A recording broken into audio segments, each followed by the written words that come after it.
Bismillahirrahmanirrahim. Assalamualaikum warahmatullahi wabarakatuh.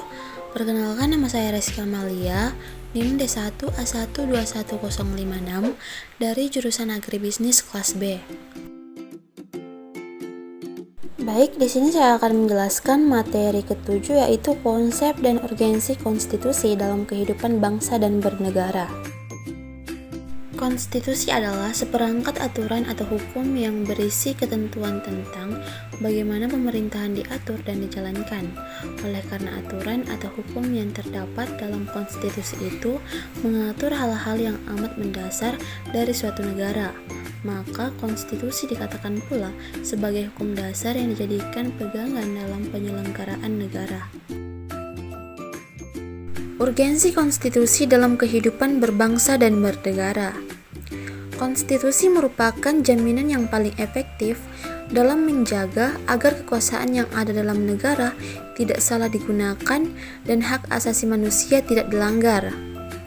Konstitusi sangat penting artinya bagi suatu negara karena kedudukannya dalam mengatur dan membatasi kekuasaan dalam suatu negara. Konstitusi berbeda dengan undang-undang dasar dikarenakan suatu keahlian dalam pandangan orang mengenai konstitusi pada negara-negara modern sehingga pengertian konstitusi itu kemudian disamakan dengan undang-undang dasar. Kekhilafan ini disebabkan oleh pengaruh paham kodifikasi yang menghendaki agar semua peraturan hukum ditulis demi mencapai kesatuan hukum, kesederhanaan hukum, dan kepastian hukum. Begitu besar pengaruh paham kodifikasi sehingga setiap peraturan hukum karena penting itu harus ditulis, dan konstitusi yang ditulis itu adalah undang-undang dasar. Hampir semua negara di dunia memiliki konstitusi tertulis atau undang-undang dasar yang pada umumnya mengatur mengenai pembentukan, pembagian wewenang, dan cara bekerja berbagai lembaga kenegaraan serta perlindungan hak asasi manusia. Konstitusi suatu negara pada hakikatnya merupakan hukum dasar tertinggi yang memuat hal-hal mengenai penyelenggaraan negara. Karenanya, suatu konstitusi harus memiliki sifat yang lebih stabil daripada produk hukum lainnya.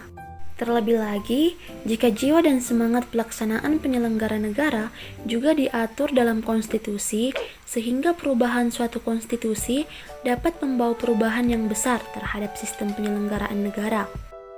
Bisa jadi, suatu negara yang demokratis berubah menjadi otoriter karena terjadi perubahan dalam konstitusinya.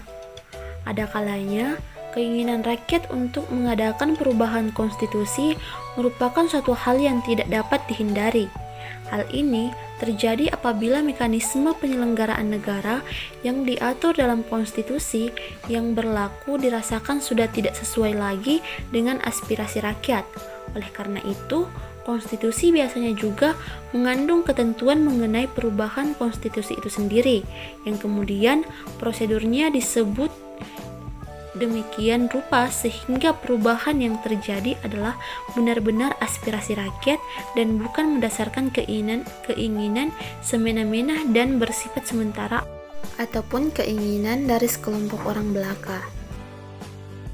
Adapun dinamika konstitusi yang terjadi di Indonesia, yang pertama, Undang-Undang Dasar Negara Republik Indonesia pada tahun 1945 berlaku pada tanggal 18 Agustus 1945 sampai dengan Agustus 1950 dengan catatan mulai tanggal 27 Desember 1949 sampai dengan 17 Agustus hanya berlaku di wilayah RI Proklamasi.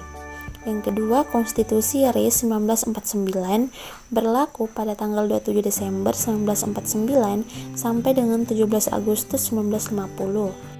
Yang ketiga, UUDS 1950 berlaku pada tanggal 17 Agustus 1950 sampai dengan 5 Juli 1959. Yang keempat, Undang-Undang Dasar Negara Republik Indonesia pada tahun 1945 berlaku pada tanggal 5 Juli 1959 sampai dengan 1965. Dan yang terakhir, Undang-Undang Dasar Negara Republik Indonesia pada tahun 1945 berlaku pada tahun 1966 sampai dengan 1998. Pada pertengahan 1997, negara dilanda krisis ekonomi dan moneter yang sangat hebat. Krisis ekonomi dan moneter yang melanda Indonesia ketika itu merupakan suatu tantangan yang sangat berat. Akibat dari krisis tersebut adalah harga-harga melambung tinggi, sedangkan daya beli masyarakat terus menurun. Sementara itu, nilai tukar rupiah terhadap mata uang asing, terutama dolar Amerika, semakin merosot. Menyikapi kondisi seperti itu, pemerintah berusaha menanggulanginya dengan berbagai kebijakan. Pemerintah sudah tidak mampu lagi mengendalikan keadaan. Maka pada 21 Mei 1998, Presiden Soeharto menyatakan berhenti dari jabatannya. Berhentinya Presiden Soeharto menjadi awal era reformasi di tanah air. Adapun tuntutan reformasi itu adalah sebagai berikut. Yang pertama, mengamandemen Undang-Undang Dasar Negara Republik Indonesia pada tahun 1945. Yang kedua, menghapus doktrin dui fungsi Angkatan Bersenjata Republik Indonesia. Yang ketiga, menegakkan supremasi hukum, penghormatan hak asasi manusia, serta memberantaskan korupsi, kolusi, dan nepotisme. Yang keempat, melakukan desentralisasi dan hubungan yang adil antara pusat dan daerah.